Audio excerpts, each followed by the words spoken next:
Welcome to the Bible Forum. It's Sunday night. It is a few seconds or so past 8 p.m., and you're on the Bible Forum. We do this every Sunday night from 8 until 10 p.m. Try to get you up to speed on the things that have happened this week when you were busy doing other stuff. People like me paying attention, trying to help you, keep you informed. We appreciate that. Appreciate folks that have gathered in the chat room here online. Welcome you to come and join us every Sunday night, 8 o'clock Eastern Time, and we do this for 2 hours. Did you watch any of the House committee hearings this week? As I just mentioned, I have been ill. I got to watch a lot of it. A committee of Democrats setting up a convicted liar to give testimony against a sitting president. Testimony they will no doubt seek to use in order to discredit or to impeach him, but not for crimes against the state, not for misfeasance or malfeasance in office, but for the way he conducted business deals prior to being president. He conducted business deals in a New York City environment, conducting them the way just about all business deals are conducted, especially in New York. Of note is the statement from this witness saying Donald Trump never told me to do anything unlawful. That should have been the end of the discussion. Of course, it was not. We'll come back to this later. I've got more to say about it, but not at this time. Later in the show. On February 25, 44 Democrat senators, including all 6 declared presidential candidates, voted against what is now being called the Born Alive Protection Act. Put another way, these folks all voted for infanticide. Cory Booker from New Jersey, Sherrod Brown from Ohio, Kristen Gillibrand from New York, Kamala Harris in California, Amy Klobuchar in Minnesota, and Elizabeth Warren from Massachusetts, along with independent Bernie Sanders of Vermont. The Born Alive Abortion Survivors Protection Act under the I got into this sentence and I can't get out of it. It's wrong here. This particular bill threatens prison time and would have forced doctors to provide medical care to babies that were born alive in a failed abortion.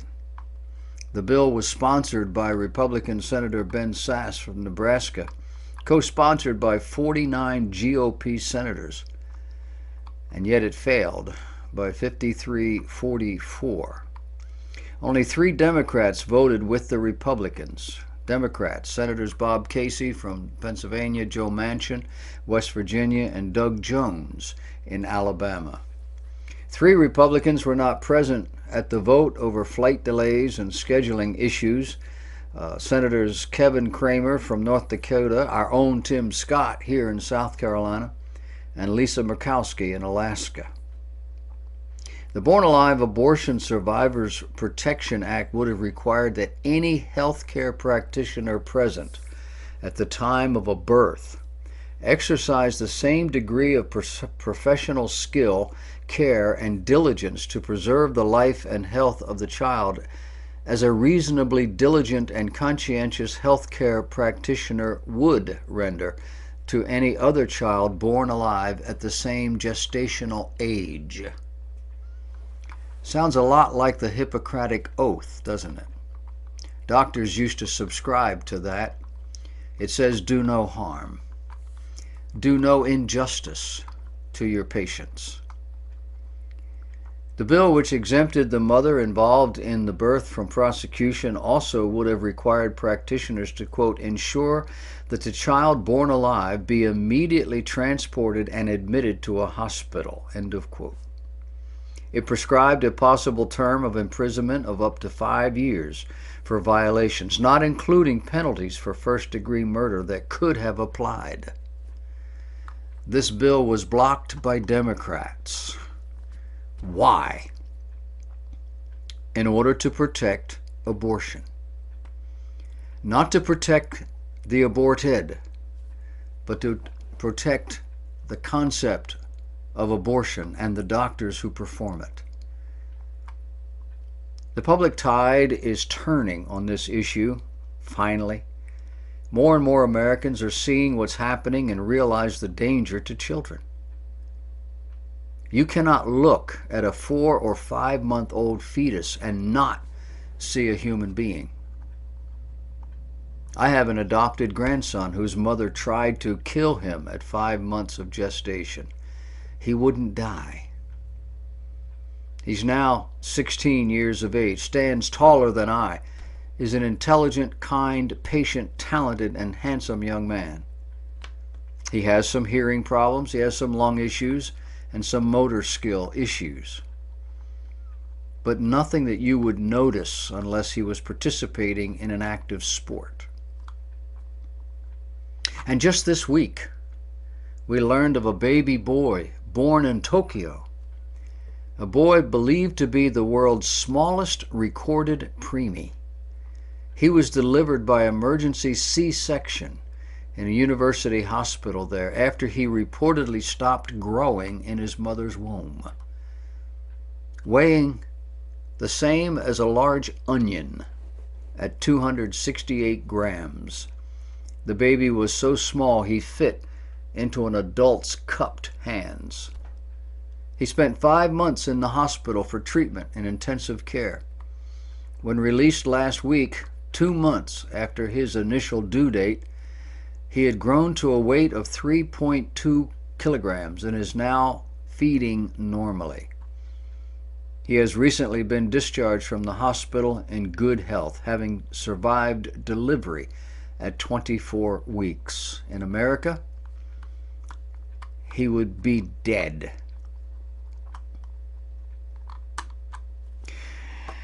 Some of you know Dr. Mike Adams. He's a professor at UNCW in Wilmington, North Carolina. Used to have him on the show when I had the radio program there in town. He was also on the show with the morning hosts during the week and stuff. He was popular.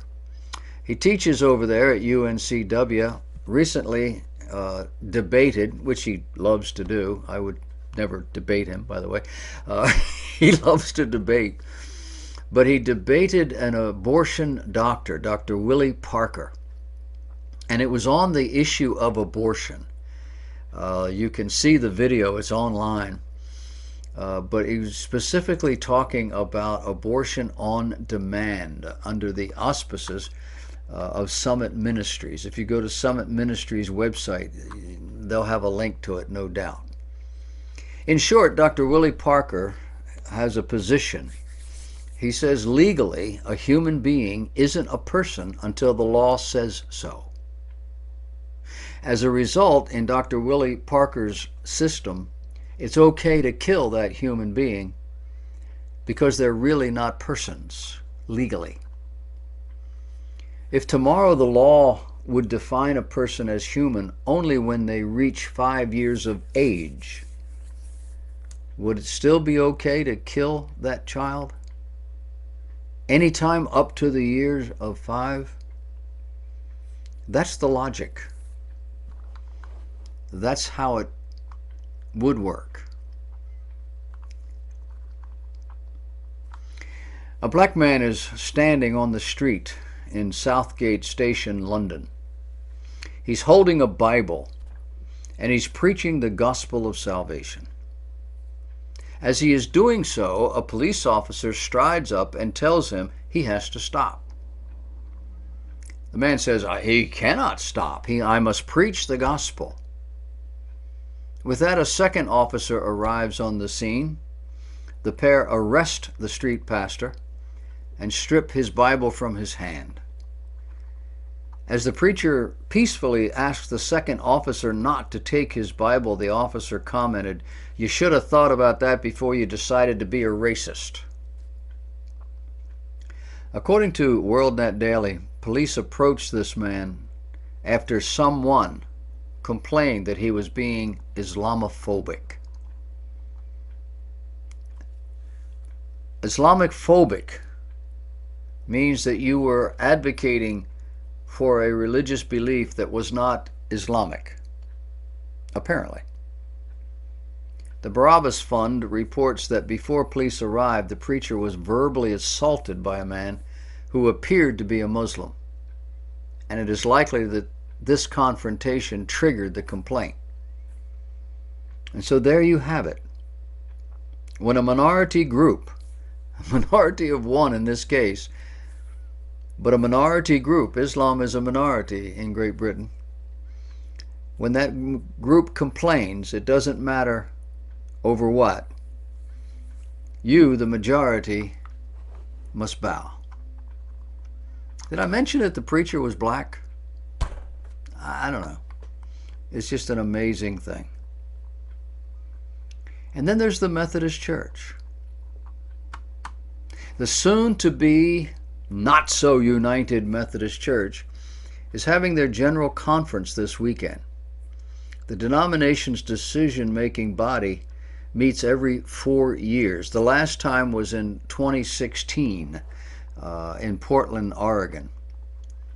They're locked in a stalemate over petitions regarding the LGBTQ inclusion, with rumors swirling about schism in the church. One delegate is fretting, "I believe we are confusing God at this point." Trust me, you're not confusing God. Delegates at the meeting in 2016 voted to defer all decisions relating to this legislation to a specifically appointed commission. And for the last 4 years, that commission has been meeting. Currently, the denomination's rule book, the Book of Discipline, includes language that bars gay and lesbian members from ordination and marriage in the church. Now, the 864 General Conference delegates, which include both clergy and lay people from around the world, are gathering to receive and act on a report from the Council of Bishops based on recommendations from that specially appointed commission, the Commission on a Way Forward. Those plans include, one, that one church plan which would allow individual churches and regional annual conferences to decide whether to ordain and marry LGBTQ members, or two, the traditional plan, which would strengthen enforcement of current language regarding LGBTQ people in the denomination's rule book, or thirdly, the connectional conference plan, which would reorganize United Methodist churches by conferences based on their LGBT policy rather than geography. Last year, the Council of Bishops voted to recommend the One Church plan, which then gained 2/3 of all bishops' approval. Later, the United Methodist Church's top court, the Judicial Council, decided to allow any organization, clergy member, or lay member to submit petitions for consideration by delegates as long as they are in harmony with the purpose of the special session, which is to act on the bishop's report. It also ruled parts of the One Church plan and traditional plans unconstitutional, meaning delegates will have to amend these plans, according to the person writing this article. So far, the General Conference Committee on Reference has approved 78 petitions to be considered by delegates, and that includes the petitions that make up 3 plans put forward by the Commission on a Way Forward, and then to remove all language about the practice of homosexuality from the Book of Discipline. We'll see how they do. There are 6 companies shaping our future, your future. And the cover-up is far, far greater than almost anyone understands. So begins the owner, the publisher of WorldNet Daily, Joseph Farah. It involves rogue actors within the FBI and Justice Department, a failed presidential candidate, and the former administration. At least that's what we hear about exclusively on Fox News and in the independent media. But there's also a powerful, unseen hand at work. It's a cabal of corporate collaborators who not only conspired to rig elections in 2016 and 18, but are right now working furiously to manipulate the results of 2020. So who are these people? It's not just those you think in the fake news media. They could never do it by themselves. Even with the hammerlock control they have on ABC, CBS, NBC, CNN, New York Times, Washington Post, and virtually the entire mainstream news apparatus, they are simply not that persuasive. They cannot fool all of the people, even in their wiliest moments. But the unseen hand can, and does, and did. You see, that's what Google, Facebook, YouTube, Twitter, Amazon, and Apple can do that no other force on the planet can. And it's because they have all your data, more than the NSA, more than the CIA combined. They have the know-how and the algorithms to influence, even change the way you think about virtually everything, and to manipulate massive blocks of Americans without their ever suspecting a thing. Hard to believe? It's downright scary. But it's a fact of life that could literally create a quiet revolution, a silent coup in America as soon as next year. It has already experienced profound success. Have you wondered why America is suddenly hurtling itself towards socialism? Have you asked yourself why Americans are embracing speech codes, turning away from freedom at every turn, adopting groupthink, and all of this at warp speed? Is your head spinning from the social and political upheaval and division that we're seeing in the United States? There has never been a force like the combined power of Google, Facebook, YouTube, Twitter, Amazon, and Apple in the world before, at least not since the Tower of Babel. It would take a book to explain the imminent threat these companies represent to American freedom. They don't even need to conspire together because they all share a common worldview. Think about it. They all have one common partner they support with money, credibility, and influence. It's a hateful leftist organization called the Southern Poverty Law Center. If you know anything about this detestable group that routinely smears conservatives, Christians, Republicans, and most of all Donald Trump, ask yourself, is it a coincidence that Google, Facebook, YouTube, Twitter, Amazon, and Apple all just happen to partner with, confer with, empower, and elevate as content cops the radicals at SBLC? It would seem to defy the laws of chance. But it does illustrate the point that these pampered elite monopoly corporations all have a common agenda: radicalizing America from the inside out. I know it's hard to believe. It may even sound a little crazy, paranoid, like some conspiracy theory. But I'm convinced this may be the biggest imminent threat to American freedom our nation faces. There are others talking about it, reporting on it, but it's simply not on the radar of our leaders in Washington who need to act decisively. That election's outcome was a shocker for the leftist big tech machine, just as it was for the deep state. And they decided to never let it happen again. But while the deep state has been exposed, at least in part, the big tech machine has not. And that's why it's as dangerous as ever. Ran across a news flash this week that I know you'd be interested in. The Arctic Ocean is warming up. Yep, that's true.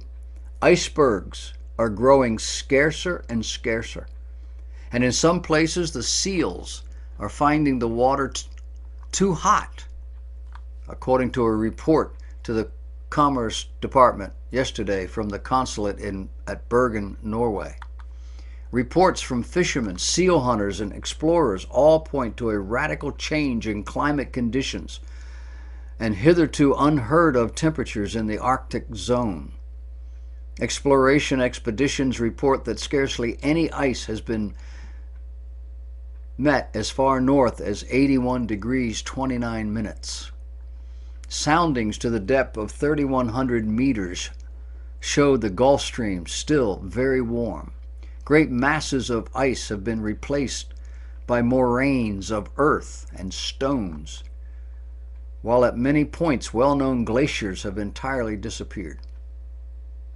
Very few seals and no whitefish are found in the eastern Arctic, while vast shoals of herring and smelt, which have never before ventured so far north, are being encountered in the old seal fishing grounds. Within a few years, it is predicted that due to the ice melt, the sea will rise and make most coast cities uninhabitable. I got to apologize here because I neglected to mention that this report was from November 2nd, 1922. November 2nd, 1922, reported by the Associated Press, published in the Washington Post 96 years ago. Global warming, folks. Gotta love them. We're going to continue. I'm going to talk to you a little bit more about the Cohen testimony. I've called it a sow's ear. Stay with me. We'll be right back.